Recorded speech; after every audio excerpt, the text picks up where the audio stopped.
भैया और बहनों को मेरा प्रणाम। आज हम कक्षा 6 विषय हिंदी पाठ पहला वह चिड़िया जो इस कविता के प्रश्न उत्तर करेंगे। इससे पहले वाली क्लास में हमने इस कविता की सप्रसंग व्याख्या की थी। एक बार फिर से मैं आपको इस कविता के बारे में बता देती हूँ।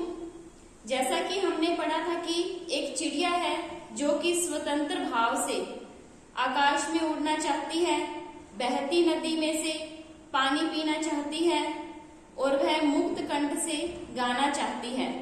हमने यहाँ पर चिड़िया के बारे में पढ़ा था। एक ऐसी चिड़िया जो कि नीले पंखों वाली है, उसे अन्न से, नदी से, जंगलों से बहुत प्यार है। हमने इस कविता को पढ़ा और इसकी सप्रसंग व्याख्या भी की। अब हम इसके प्रश्न उत्तरों को करेंगे। आप पहले प्रश्न उत्तरों को समझें और उसके बाद इसे उत्तर पुस्तिका में करें। अब आप पुस्तक निकालिए।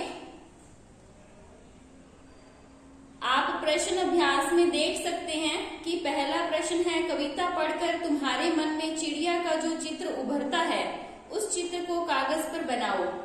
इसमें आपको चिड़िया का एक चित्र बनाना है।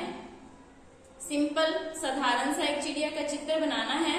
एक ये गतिविधि है विद्यार्थियों के लिए। दूसरा जो प्रश्न है, तुम्हें कविता का कोई और शीर्षक देना हो तो क्या शीर्षक देना चाहोगे। दूसरा प्रश्न है,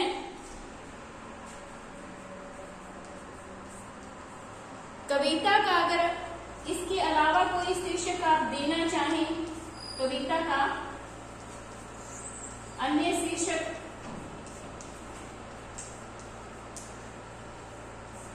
अगर आप देना चाहें तो वह क्या होगा, इसमें आप लिख सकते हैं। जैसा कि हमने कविता में पढ़ा है तो एक चीज है जो चिड़िया को बार बार अलग से पहचान दे रही है, वह है उसके नीले पंख। नीले पंख जो है उसकी पहचान है। एक हमने ये पढ़ा है कि जो चिड़िया है वह स्वाभिमानी है।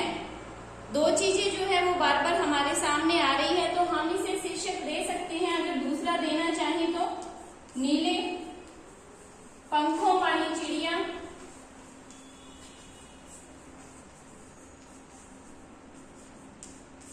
या स्वाभिमानी चिड़िया। आप इसे यह अन्य शीर्षक दे सकते हैं। तीसरा प्रश्न है इसमें, इस कविता के आधार पर बताओ कि चिड़िया को किन किन चीजों से प्यार है।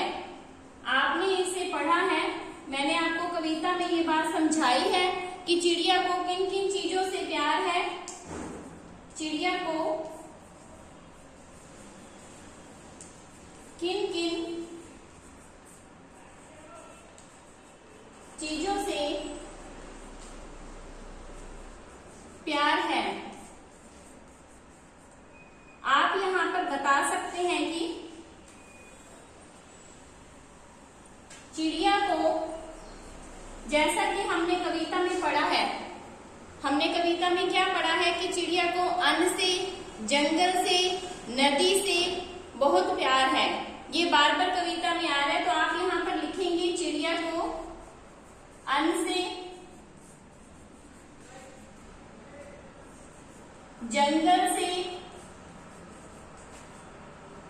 व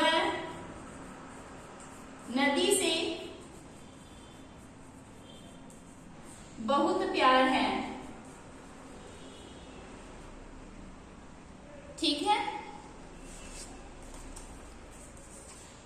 अब इसका जो चौथा प्रश्न है वह है, आशय स्पष्ट करो।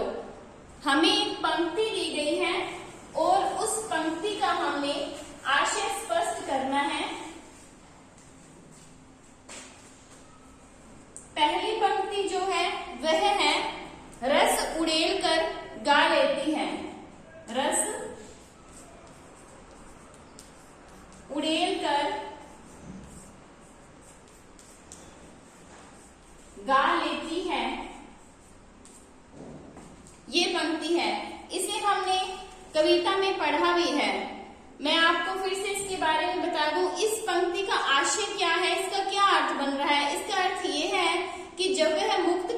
गाती है तो बहुत ही मधुर स्वर में गाती है। उसकी जो स्वर है जो उसका मुक्त कंठ है वह बेहद मीठा है।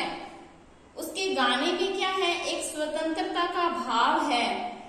उसका गाना हमें ये बताता है कि वह पूर्ण रूप से प्रसन्नचित्त है। ठीक है, यहाँ पर रस उड़ेल कर गाना, रस का अर्थ यहाँ पर स्वाद से, आनंद से है। हम हिंदी में रस का अर्थ जो है आनंदित होने के भाव से लेते हैं, तो इसलिए हम यहाँ पर इस बात को समझाएंगे कि जो चिड़िया है वह क्या है, मुक्त कंठ से जब गाती है तो वह मधुर स्वर से गाती है, उसके स्वर में एक मिठास होती है। तो यहाँ पर इसलिए इस पंक्ति को कहा गया है कि रस उड़ेल कर गा लेती है। अब इसकी जो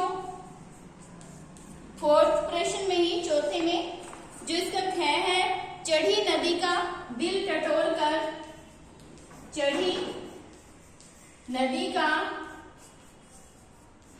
दिल टटोल कर जल का मोती ले जाती है,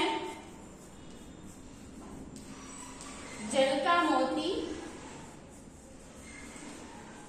ले जाती है।